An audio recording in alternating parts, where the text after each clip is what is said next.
Welcome to Diabetes Day by Day, the American Diabetes Association's official podcast for people living with diabetes. The goal of our podcast always is to empower you with knowledge. Today we're going to talk about medications for diabetes. Back in the old days, and I don't want to say how long ago that was, there were just a few medicines for diabetes. And Lucia, we will be talking about that. Thankfully, though, due to the really amazing scientific advances from deep research and incredible innovation, encouragement from places like the American Diabetes Association's work on innovation from scientists who are bench scientists and clinical scientists in pharma companies. There are now so many different classes of medicines for diabetes to choose from. Today, we're going to help you understand how those different classes of medicines might fit into your diabetes treatment plan. I'm your host, Dr. Neil Skolnik, Professor of Family and Community Medicine at the Sidney Kimmel Medical College of Thomas Jefferson University and Associate Director of the Family Medicine Residency Program at Jefferson Health Abington. And joining me today to discuss this topic, as always, is my co-host, Lucia Novak. Lucia? Thank you, Neil. Hi, everybody. Yes, my name is Lucia. I am a nurse practitioner and I'm board certified adult as well as advanced diabetes management. And I practice just outside of our nation's capital in Washington, D.C. And I am super excited to be here. I'm a consultant and president of Diabesity, LLC, and talking about medications with my patients, especially when most of them want to come off their medications, is something very near and dear to my heart because I want you all to live a very good, long life with as few complications as possible. So, Neil, let's get to it. Yeah, Lucia, I'm thinking, I'm a little bit older than you. I'll reveal that on this podcast. And maybe. And when I think back to when I graduated medical school, would you believe there were only two medicines available, two classes of medicines? There was insulin and there was sulfonylureas. And the sulfonylureas had been approved back in 1957, but metformin, which we now consider an old medicine, hadn't been FDA approved yet. That actually was approved in like 1994 or 5. That's right.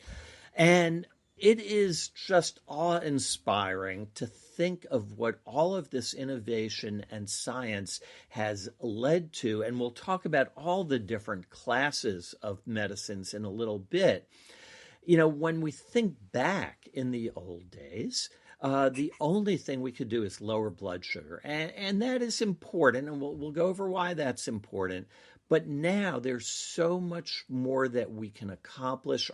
Our modern medicines help with so many things. It helps with weight, helps with cardiovascular outcomes, decreases the risk of heart attacks and strokes, helps slow the progression of kidney disease, can help the liver be healthy.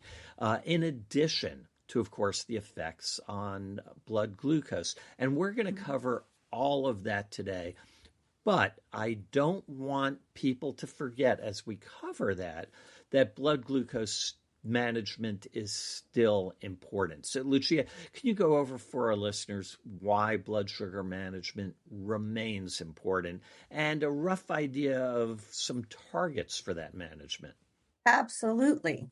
So it is very important to manage blood sugars in a range that is appropriate and safe based on what's going on with you and your health and what your healthcare provider determine is appropriate.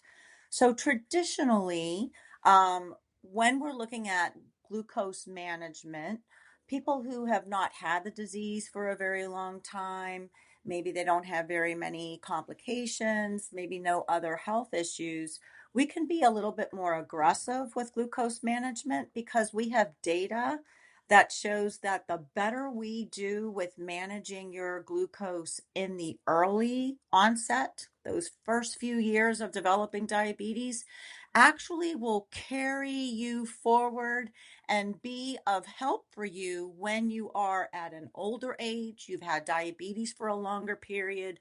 You might have now some complications and other conditions associated with diabetes that we might not be able to be as aggressive.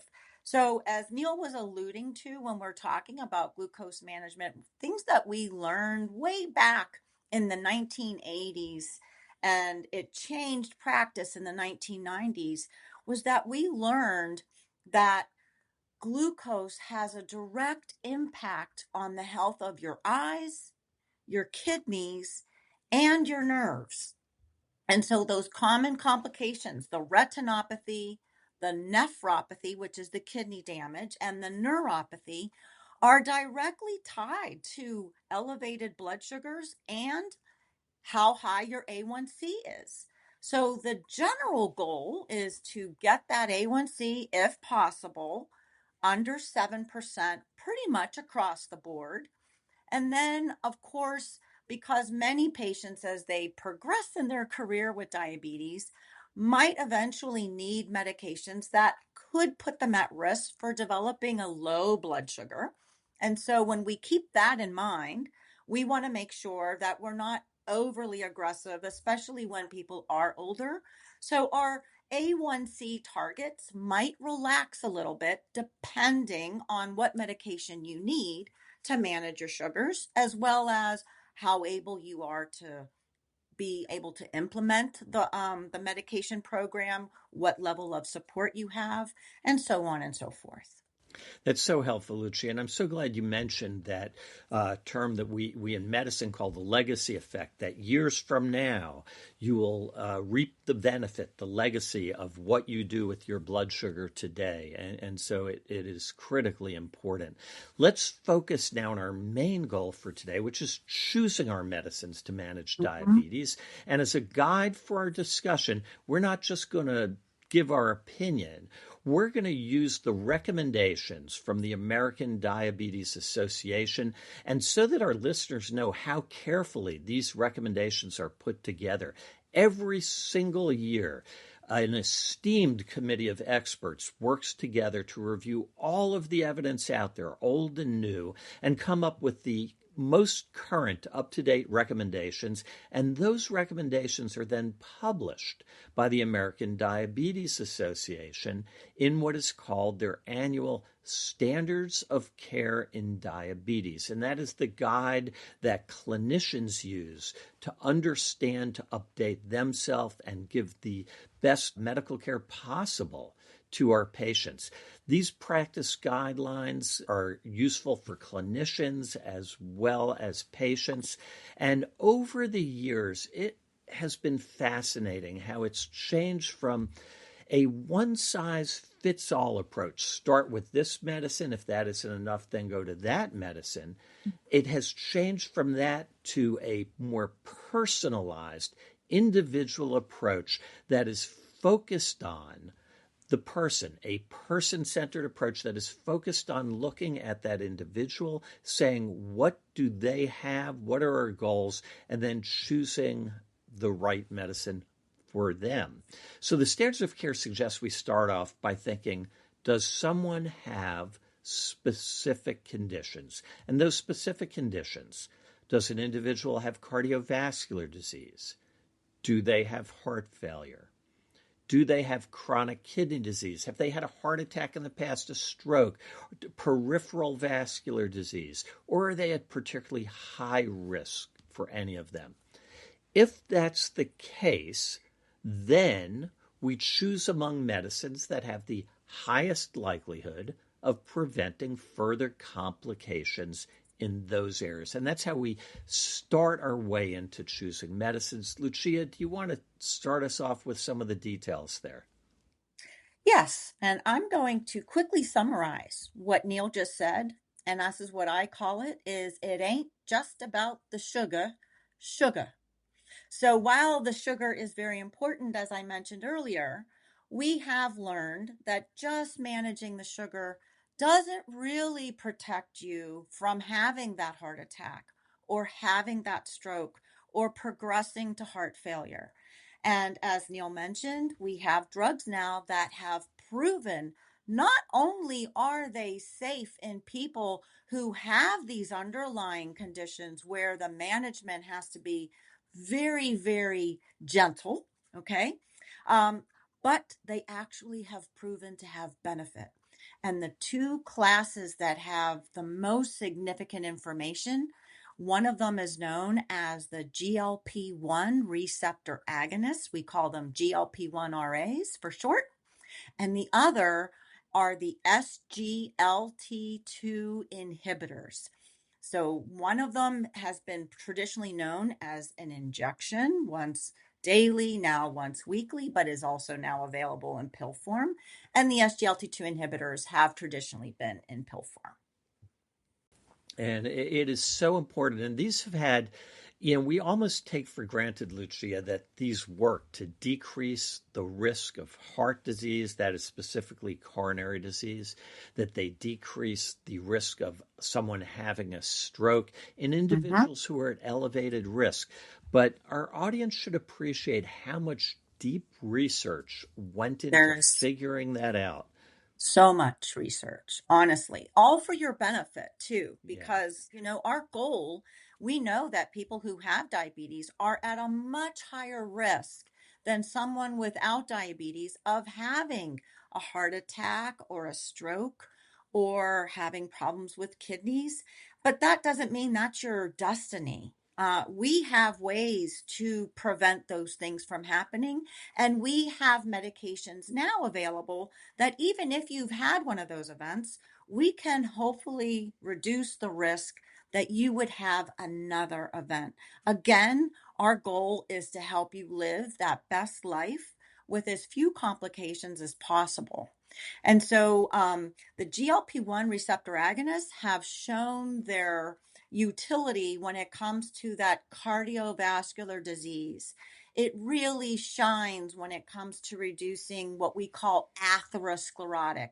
So it's the disease that clogs up those arteries and puts you at risk for either problems with circulations in your lower extremities where you have that cramping that occurs when you're walking. Sometimes people will have pain when they're not walking at rest, but also the heart attack and the stroke. So that's where the GLP-1 receptor agonists have really shown their benefit. When it comes to the kidney and the heart, as far as it being a pump, okay, so this is where we're putting kidney disease and heart failure almost in the same type of category. That's where the SGLT2 inhibitors really shine.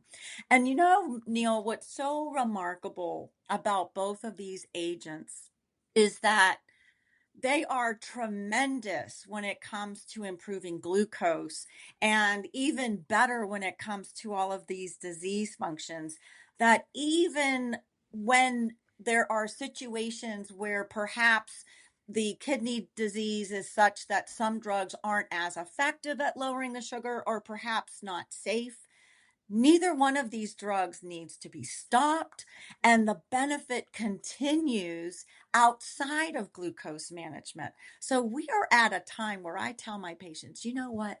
Now is a really good time to have type 2 diabetes if you're going to have it. Well, you're really right, Lucia. It's a scary diagnosis when people get the diagnosis. And what people also need to remember is that in addition to following the usual lifestyle recommendations, and they remain so important, following a careful diet, doing adequate exercise, we're not going to do a deep dive on that today. We might on another podcast. That remains important. But in addition to that, there is so much we can do. We slow the development of kidney disease, as you said. The SGLT2s, one of the GLP-1s has been shown in a very large study. The FLOW study, interestingly, was the name, and is FDA approved to slow the progression of kidney disease, to decrease things like hospitalization from heart failure. So really pretty amazing, which brings us to, we've talked about the heart, we've talked about the kidney. You want to say a few words about that other organ that might not get enough respect, the liver. The liver. So, yeah, the liver is really, really important. And what many people may not be aware of is that if you indeed have type 2 diabetes and perhaps have some extra weight that settles around the midsection, and that can be women or men, you're at a pretty high risk of developing what we used to call non-alcoholic fatty liver. And we don't call it that anymore because that's calling a disease something that it's not. And we don't do that for anything else in healthcare. So the name of it has changed to metabolic dysfunction associated steatotic liver disease. Basically, it's that fatty liver that's associated with the same types of things that are linked to type 2 diabetes, to high blood pressure, and to cholesterol. And we also now have a drug that was proven. It's one of the GLP-1 receptor agonists that has shown to actually reduce the risk, because if this disease progresses beyond just having fat in the liver, which is not something benign in and of itself, it can progress to where you develop scarring or what we call fibrosis, which can then develop into cirrhosis. But it takes decades for that to actually happen. And that's only if we don't do anything to intervene. But now we have the additional knowledge that not only does a healthy diet, exercise, and weight loss reverse metabolically associated steatotic liver disease, but so does a certain medication. Yeah, it's so important. And so our listeners can begin to get a sense as we approach medicines for diabetes. We're aware of blood sugar. We want to achieve certain targets, Lucia, that you went over. But then we don't just pick medicines randomly. If we're at high risk of heart disease or kidney disease, the primary medicines are the SGLT2s and the GLP-1s.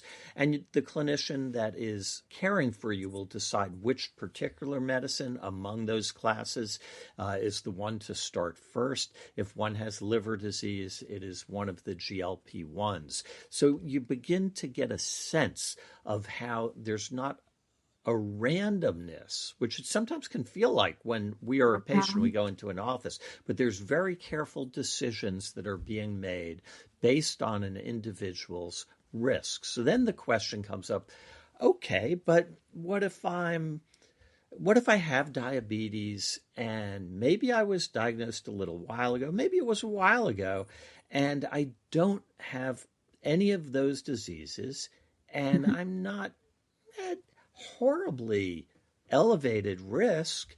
Are there medicines for me? And the answer, of course, is yes. And when that's the case, what we look at and focus on are weight management and blood sugar management. And the management of those other potential problems will come along with that. But our focus is on weight and blood sugars. And when we focus on weight and blood sugars, the medicines, fortunately, that help us with obesity, which is a main driver of something called insulin resistance in the body, which is in turn a main driver of the development of prediabetes and diabetes, the medicines that help us best with weight, the GLP-1 class of medicines, are also very, very effective glucose lowering medicines. So if someone has excess weight and they have diabetes, often the first thing that we will reach for is a GLP-1 medicine. And those used to, as Lucia, you said, used to be injectables, usually weekly injectables. Now they're also available as oral tablets, so that we have a lot of choice. And then if someone does not have obesity and has elevated blood sugars, any of the medicines that we talked about are reasonable choices. But in addition, so are the class of medicines called the DPP-4 class of medicines. We don't use sulfonylureas as often now because they also have more low blood sugars associated with them, hypoglycemias, than some of the other medicines. Insulin, we usually don't use unless someone's blood sugar is very high initially, but many, many people need insulin eventually, because the longer you have diabetes, Just like Lucia, the longer you have anything, including walking around, your knees start not working as well, hips start hurting, and the pancreas starts working less as well after a while. And so eventually, people will often need insulin to help control their blood sugars. Now, we've gone over a lot of material, and hopefully people have a sense of direction. But a really tough issue is, how do you discuss this with the nurse practitioner, the doctor, the physician assistant who's providing your care, particularly if you have questions about the medicine? And our goal with our podcast is always empowering people to ask those questions that are on their mind. Lucia, any thoughts about how we do that? That's a great question. And I am certainly wanting to empower our patients to be the one to bring it up, because sometimes with everything else going on with your health, we sometimes don't remember to bring up things in the way that we should. So to help us help you, this is what I recommend. I recommend you sit down today or whenever you listen to this podcast and list out, what other health issues do you have? What other medications are you taking that you are aware? You might be on something for cholesterol. You might be on something for your kidneys. You might be seeing a kidney specialist or a heart specialist. So that should help you to understand that you either have something or you're at risk for something. And so that will help you to formulate those questions when you come before us, when we're at your next appointment, and say, hey, I was listening to this podcast with some really great folks, and they mentioned something about some drugs that can reduce my risk for having a heart attack or a stroke, or progressing from chronic kidney disease to requiring dialysis, or perchance having heart failure. Does anything about my health make you think that one of these drugs would be good to help me? And so we've been talking about the names of the classes, and sometimes that can be like, what are they talking about? They're talking above my head. And that's not our point. So just to kind of make it easy for you, the GLP-1 receptor agonist class, some drugs that you would be familiar with: Trulicity, Ozempic, both in the Ozempic injection and now the Ozempic pill, and Mounjaro. The DPP-4 inhibitors, Januvia is the most common one. Tradjenta is another one. The SGLT2 inhibitors, Jardiance, Farxiga. Any of those are what we're talking about today. And when you start formulating your questions and figuring out, you're probably seeing a lot of commercials on television as well. So making sure that you're having that conversation. If you heard something that kind of frightened you by what you heard by a friend or a family member, or you Googled Dr. Google or what have you, bring up those questions as well, because we want you to feel confident and secure in the treatment that we think is right for you. But it has to be all of us on the same sheet of music and understanding where both of us are coming from. Yeah, I think it's so important. It sometimes can be awkward to ask questions, and something that I find helpful is, it never hurts to say, do you mind if I ask a question about my diabetes care? It is hard to imagine any clinician going, no, I don't like questions about your diabetes care when I'm taking care of your diabetes. And often it prepares someone, and it puts them in a better mood to take that question. So, do you mind if I ask a question? Sure, go ahead. I was listening to a podcast where they were talking about choosing medicines for people like me. And I know this is complicated, but I think what they were saying was, when you have, and then ask your individual question, and then listen to the answer. And I think when you put someone in the right mood to help you, we're all in this. Lucia, you're a nurse practitioner. I'm a family doctor. We're only doing this for one reason, which is to help people. And when you ask those questions, people like us love to have our patients involved and asking questions and therefore really understanding what's going on. Lucia, something that you just said makes me think we should put those names of the medicines, the classes, both the generic names and the brand names in our program notes so that as people are listening, if they have a question, they can look at our program notes that are right there on your phone or wherever it is you listen to your podcast in order to refer to it. We're about out of time. Lucia, it is always a pleasure doing this with you. Any final thoughts you have for our listeners? Yes, just remember that while it ain't just about the sugar is still important, and you are important to us. Lucia, it is always a pleasure talking to you about diabetes, and it is a pleasure doing this podcast for our listeners. The core goal of Diabetes Day by Day is to empower you, our listeners, people with diabetes, with knowledge that you can use in helping with your own care and having the best care possible. For the American Diabetes Association, I'm Dr. Neil Skolnik. Thanks for listening.